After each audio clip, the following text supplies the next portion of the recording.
and I think it should be, religion, treated with ridicule and hatred and contempt.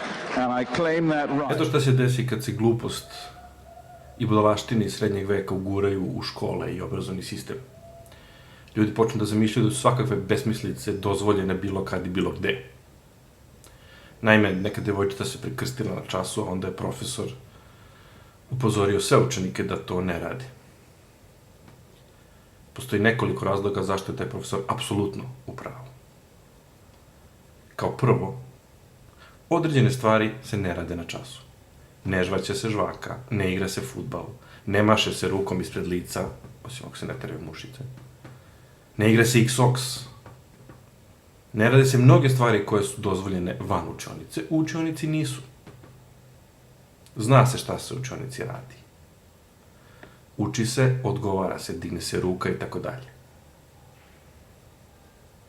Druga stvar, i mnogo bitnija.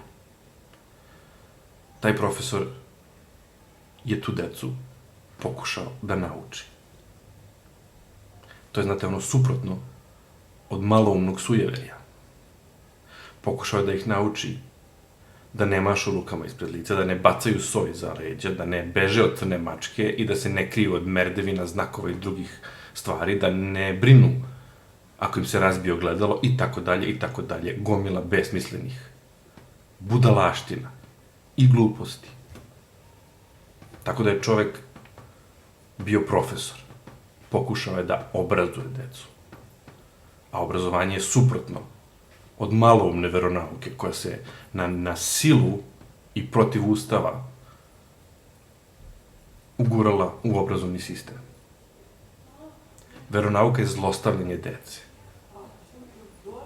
Taj predmet ne samo da vode neobrazovani, teško poremećeni ljudi, jer biti odrastao čovek i verovati u bajke je jako, jako bolesno i opasno,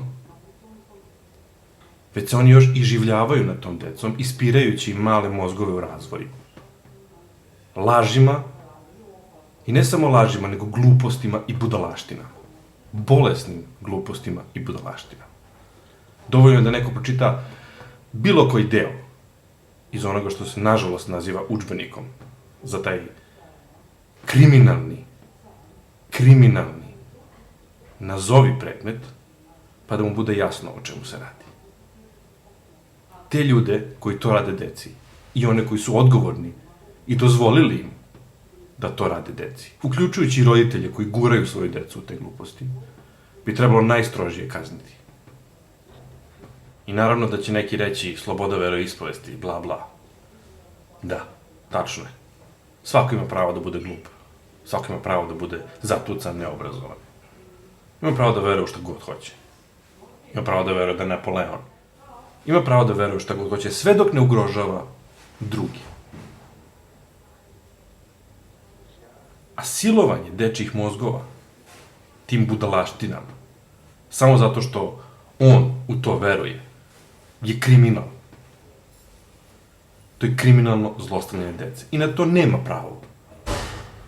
To mu sloboda veroispovesti ne garantuje, ne dozvoljava. Jer je to onaj deo gde se ugrožavaju drugi. But every single one of them believes in this heaven on the basis of faith, and faith by definition is believing in things without evidence, and personally I don't do that because I'm not an idiot.